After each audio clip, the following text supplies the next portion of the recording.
Hola queridos y bienvenidos a este nuevo video. Muchísimas gracias por estar aquí conmigo nuevamente y el día de hoy les traigo 3 historias de gente psicópata. A veces nos hemos topado con este tipo de personas en nuestra vida, solo que de pronto lo hemos dejado por ahí o simplemente no nos ha pasado algo súper extremadamente terrible que no nos hemos dado cuenta de la persona que tenemos al frente. Así que bueno, los dejo con esas 3 historias. Igualmente recuerden darle clic, suscribirse y comentar en mi video por si de pronto quieren nuevas historias y si algo me las dejan abajo en los comentarios.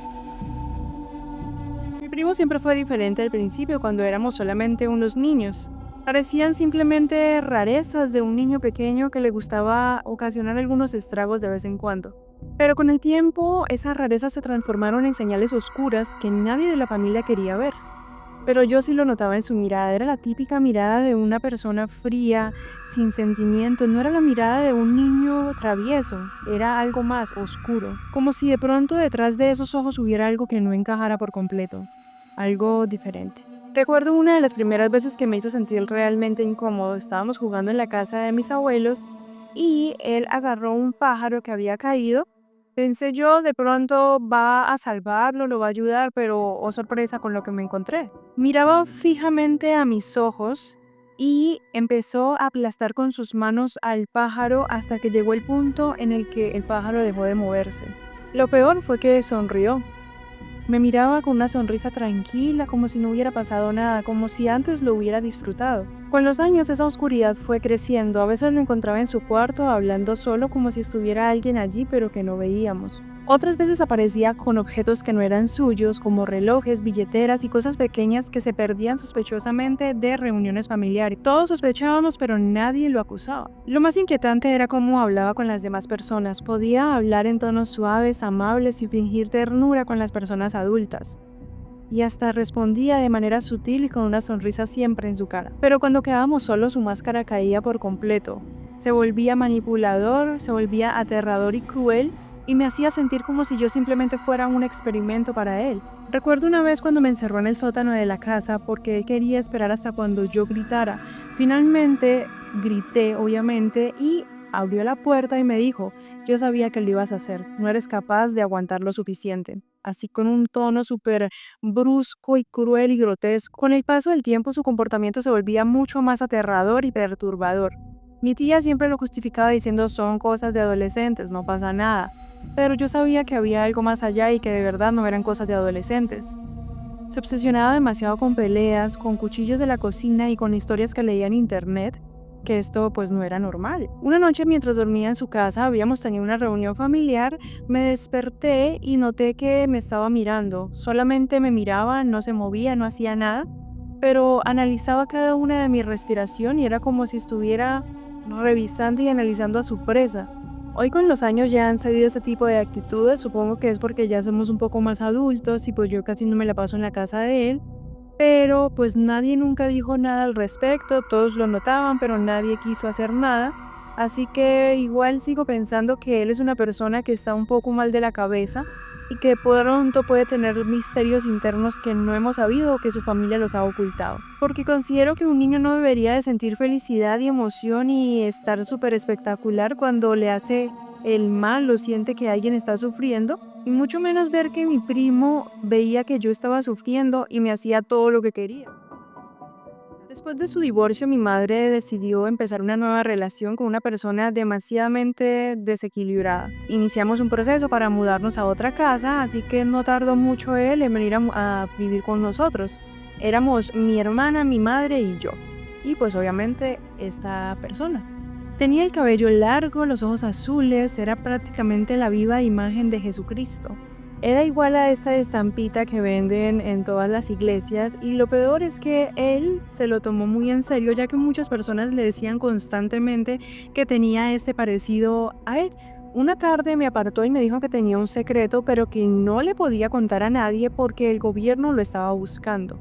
Cosa que yo me quedé como, ¿qué secreto será tan grande para que lo esté buscando el gobierno? Me confesó que en realidad él era supuestamente Jesucristo y que él había escapado de una instalación gubernamental porque lo tenían prisionero desde 1964. Según él, había logrado huir gracias al mismísimo Papa, ya que había ido a una visita en Estados Unidos. Decía que la seguridad privada del Papa había logrado ayudarlo a este escape, y que antes de separarse del Papa, el mismísimo santo le había dicho que no fuera a estar por ahí haciendo milagros, ni que mucho menos le contara a las personas este gran secreto, para que no llegaran a encontrarlo y que se mezclara con las personas del común para que viniera y pasara a ser como una persona normal. Pero, oh sorpresa, él había confiado en mí para contarme esta súper gran y privada información. Por si de pronto tienes curiosidad, este supuesto Jesucristo era techador. Él cargaba siempre con su martillo de techador hasta que un día Jesús desapareció y ahí fue donde Jesucristo se volvió loco. Encerró a mi madre, a mi hermana y a mí en el departamento para que fuéramos a buscarlo y nos tuvo ahí por 3 días consecutivos. Yo tenía 18 años y físicamente podría haberlo sacado de ahí a golpes, pero mi madre me dijo que no porque me podía meter en problemas, ya que él era una persona que estaba mal de la cabeza, entonces que lo tomáramos con tranquilidad, así que le hice caso. Nuestro encierro de 3 días se convirtió en un encierro de 5 días. Fue un caos por completo y casi los últimos 2 días fueron un infierno total. Este hombre, aparte de estar mal de su cabeza, también no sabía leer.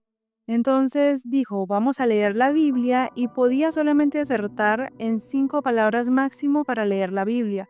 Entonces él decidió hacer como si estuvieran en un grupo y empezó a decirle a cada persona que fuera leyendo de a pedazo, de a pedazo, de a pedazo de Biblia hasta que volvían a llegar donde él, pero nuevamente se demoraba siglos en terminar, así que era un caos completo y duraba inmensamente bastante. Jesús solamente nos permitía comer agua y pan, pero obviamente las raciones se acabaron, así que llegó un punto en el que ya no teníamos absolutamente nada. El 5.º día se asomó hacia la ventana mirando el lago que había y se podía ver desde el apartamento de nosotros, así que él procedió a llamarme y me dijo, ven, por favor.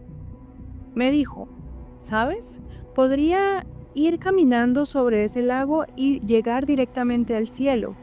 Así que yo le dije, si haces eso me encantaría verte, yo te seguiría donde fueras. Vamos, hazlo, yo te estaré apoyando. Mi plan era sacarlo del apartamento, salir corriendo con mi madre y con mi hermana y poder encontrar un teléfono público o alguna persona que me pudiera prestar su teléfono para llamar al 911 y que viniera la policía por él.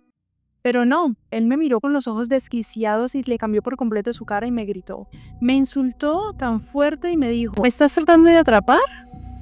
Ya te dije que no, nada de milagros, no se pueden enterar que soy Jesucristo. Levantó su martillo de techador y me miró y me dijo, la única forma en la que tú me puedas seguir es en la otra vía, así que pensé, bueno, me va a matar, me va a hacer algo.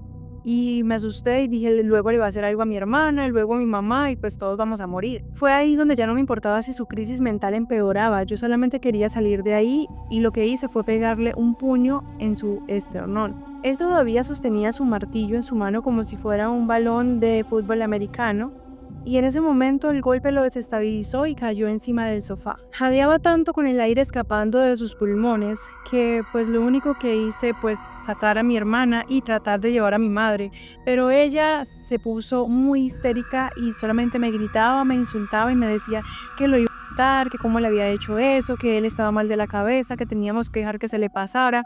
Cosa que me puse a pensar, mi mamá no era un bombillito que brillaba bonito, ella estaba en parte con él. Llamo a la policía para que vinieran y se lo llevaran, y ya para este punto todo calmó. Lo último que supimos de él es que lo internaron en un hospital mental, porque todavía seguía pensando que él era Jesucristo y ahí lo tuvieron por mucho tiempo. Luego de ello, él pudo lograr salir y después lo volvieron a internar porque él intentó sacárselas, ya tú sabes, con unos dardos metálicos. Así que, esa es la historia de Jesús. Nunca pensé que una salida con mis amigas pudiera ser la peor pesadilla de mi vida. Salimos a la discoteca más concurrida de nuestra ciudad. Todo parecía normal, luces, música, gente bailando, normal. Entre todo el caos noté a un chico que se la pasaba mirándome, no era feo, estaba simpático, incluso me pareció muy atractivo. pero sí notaba algo en su mirada que me ocasionaba un poco de intriga. Me analizaba demasiado, era como si estuviera analizándome y pensando en qué iría a hacer conmigo. Después de un rato se me acercó, se presentó, me dijo que se llamaba Daniel, me preguntó sobre mi trabajo, me ofreció un trago, me preguntó sobre mi familia y parecía muy amable. En ese momento no lo noté raro, pues dije, bueno, es un chico normal tratando de ligarme quizás, ¿no? Pero mientras hablábamos se ponía cada vez más intenso, era como si quisiera saber absolutamente todo de mí. Cuando le dije que iba al baño me siguió, yo pues la verdad me sentí muy incómoda, pero a él no le importó y siguió caminando detrás de mí. Me molestó que no me hubiera respetado mi privacidad. Mis amigas me preguntaron que si estaba bien, yo traté de disimular, les dije que sí, todo bien, pero igual algo dentro de mí me decía que era lo mejor alejarme de este hombre y dejar las cosas así. Al salir de la discoteca con mis amigas, lo vimos afuera y nos estaba esperando. Dijo que quería que llegáramos bien a casa, así que yo me quedé con mucho miedo y yo como que, ¿por qué? O sea, te acabo de conocer. Solamente le dije que no, que muchas gracias, que cada quien nos íbamos, que no había ningún problema y hasta ahí. Llego a mi casa y abro mi teléfono. Cuando estoy revisando mis notificaciones, me había llegado una solicitud de amistad de él, de Daniel. No recuerdo haberle dado mi Instagram o mi número. Me heló la sangre saber cómo y por qué tenía mi información, así que decidí ignorarlo y no responderle absolutamente nada.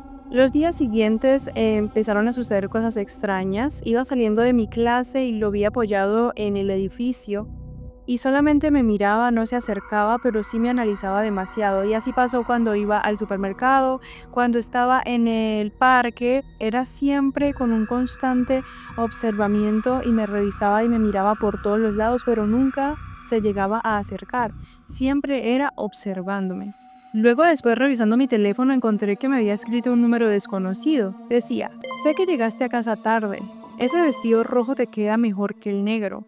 Te ves muy cansada, deberías de dormir. Me paralicé por completo. Eso significa que había ingresado a mi casa también y que me había analizado directamente. Tendría una cámara afuera.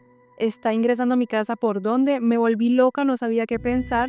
Estaba muy pero muy confundida. Desde entonces cada ruido en la noche me ponía los pelos de punta. Empecé a dormir con las luces encendidas. Pero esa sensación de que me estaba vigilando nunca se iba. Siempre estaba ahí. El miedo se convirtió en terror cuando me llegó en un momento a otro una foto mía tomada desde afuera de mi ventana, yo acostada en mi cama con mi teléfono, como si él estuviera acechándome en la oscuridad. Y en ese momento quedé demasiado fría, o sea, ya tenía que poner un punto o hacer algo porque se estaba saliendo de control. Nunca lo denuncié porque consideraba que no tenía las pruebas suficientes para poder hacer una denuncia de este nivel, así que lo que decidí fue cambiarme de ciudad. Pero igualmente, aunque ya me he cambiado de ciudad y no he vuelto a recibir este tipo de acosos de parte de él o hasta el momento no ha pasado nada, siento que todavía a veces tengo como esta perspectiva de que él está atrás acechándome, de que no puedo dejar las ventanas abiertas, de que está mirándome, de que en algún momento va a volver. Pero bueno, estas son las 3 historias que te vengo a contar. Espero que me dejes abajo cuál de ellas te gustó más. Espero que te suscribas, que le des like y que compartas. Y nos vemos ya en un próximo video. Chaito.